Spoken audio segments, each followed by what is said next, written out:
First of all, I want to, I wish Auntie Agnes was still here so I could thank her personally, but especially I thought that was a brilliant welcome to country, and I want to thank her and tell her how much I appreciated it.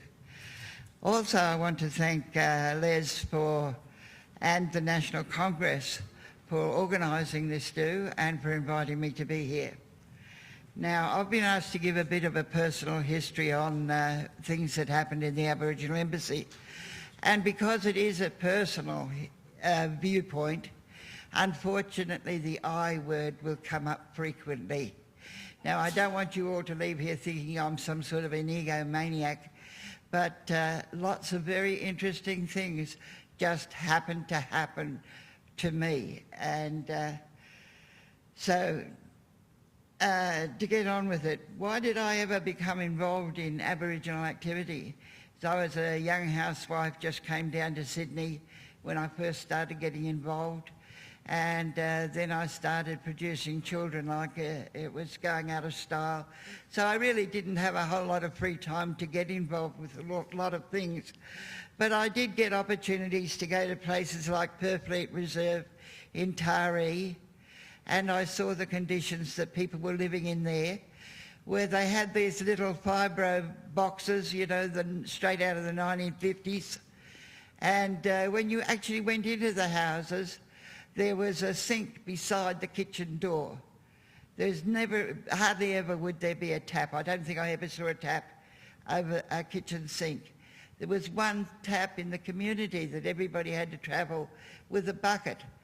And you tried to keep that bucket clean because it was bringing you water for use in the house, so you couldn't also use it to take away dirty water. So underneath the plumbing, underneath the houses, was 4 inches below the floorboards, and then it just cut out. Like that's the drains, there was no inward flow of water, only the outward flow of water. And the water would fall down right beside the front door and under the front steps. And that was the grey water that's commonly used, they call it grey water now. And people at Purfleet were constantly using mattocks and shovels, trying to dig out little dirt drains to take this grey water away from immediately under their front door and take it across the yard. Of course, nobody ever had any time to do any gardening because there was no water available for gardening. So what you had was this big muddy patch that you had to try and negotiate to get into the house. When you did get into the house, they had bathrooms. They actually had bathrooms. Unfortunately, they had no bathroom fittings. No bathtubs, no showers, nothing, just another small room which was usually for the littler children as a bedroom. There was no laundries, you know. It was absolutely archaic. It was terrible. Then similarly, down at Wallaga Lake, I got a chance to go down there, beautiful place that at that time was being fought over by real estate developers. They actually took 17 hectares of land from Wallaga Lake on the North Spit entrance to Wallaga Lake and sold that off for you know, seaside development, seaside cottages. And in return, they gave 17 hectares, which nobody knew exactly where it was, but it was 17 hectares somewhere at the back, more or less near Mumbler Mountain. Then at the same time, we had the 7-year-long struggle of the Gurindji people when they walked off Wave Hill and they went on strike. And we remember then when Whitlam finally came to power, he poured dirt into the hands of the Gurindji elders and said, you know, we promise we will get you land rights. So that's an interesting question to always keep in mind, whatever happened to land rights. So, okay. Now, round about this time, there was an organisation called the National Council of Aboriginal and Torres Strait Islander People and Pakatsi, the Federal Council, that's where it gets the Pakatsi, right.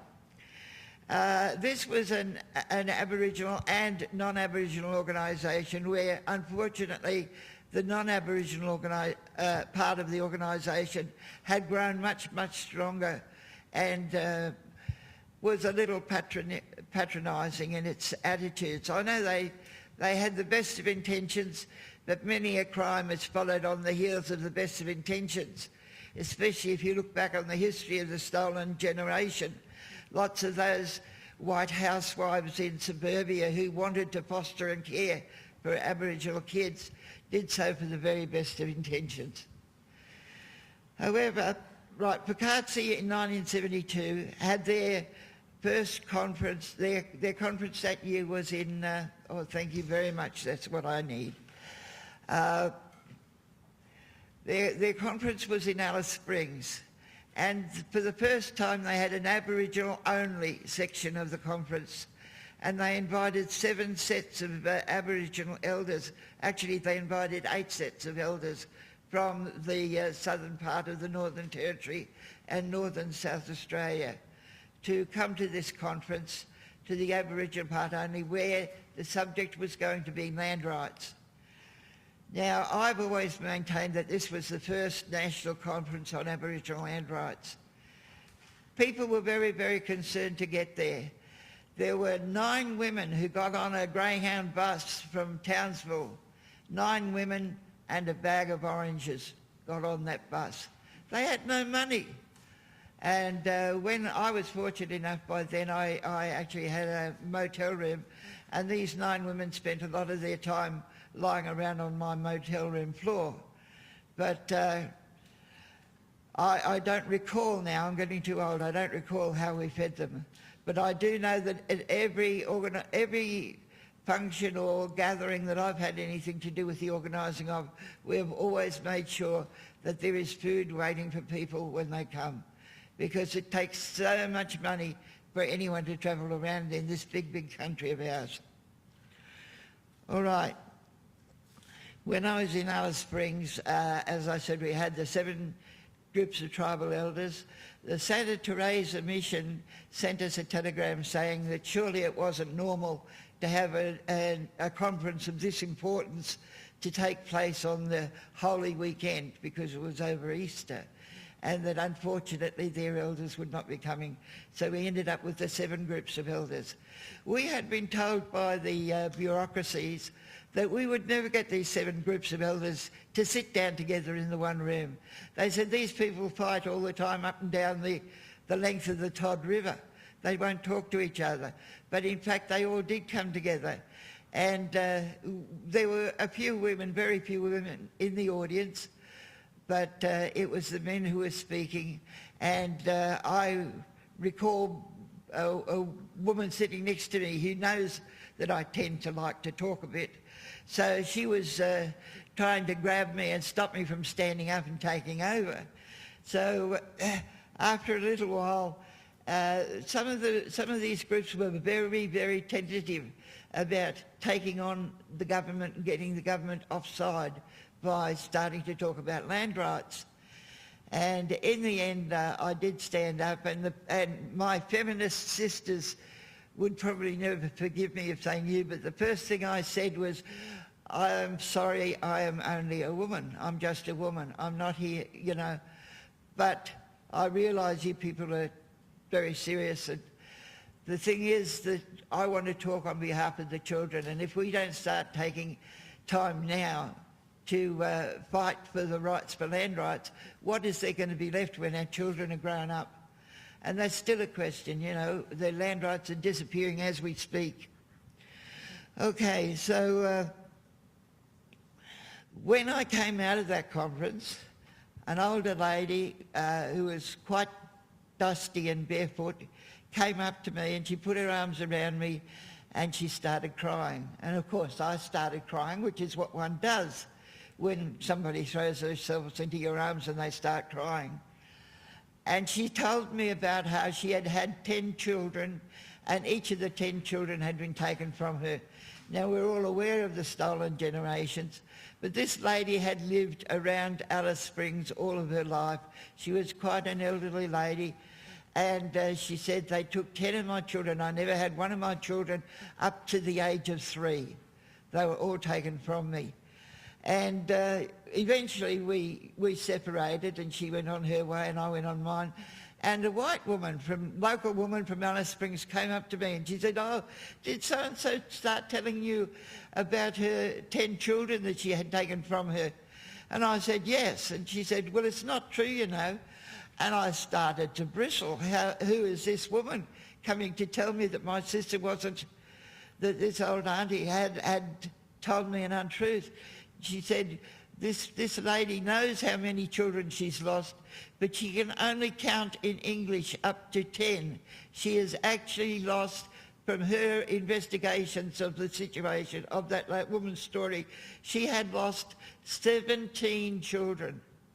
17 children.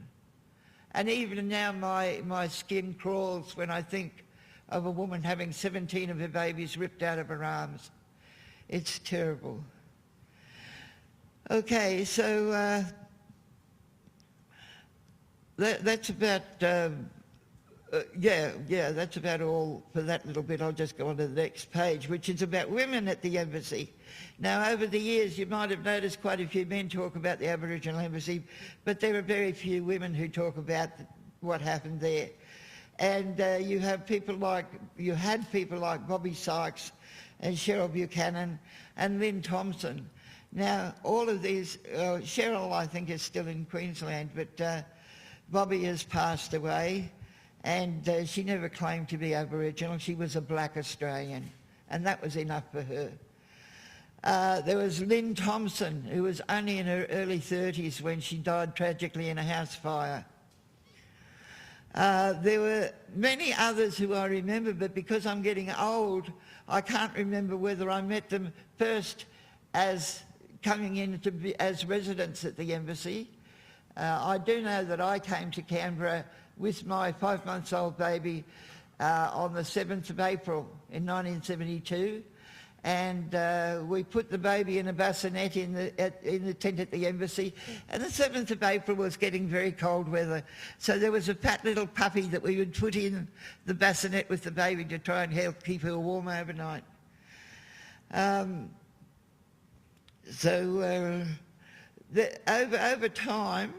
Over time, there was especially one occasion when the women from Melbourne and the women from Sydney came up to pull some of these young lads into line because there was a bit of disorganisation going on, a little bit of disorder going on. So there were people like Mum Shirl. Who would ever forget Mum Shirl? There were the Munros, there were the Coes, and there were the Ingrams. There were the Briggs women, Auntie Geraldine and Auntie Marge Tucker, and Margaret Briggs, who was the next Geraldine's daughter. There was a shortage of women generally, though.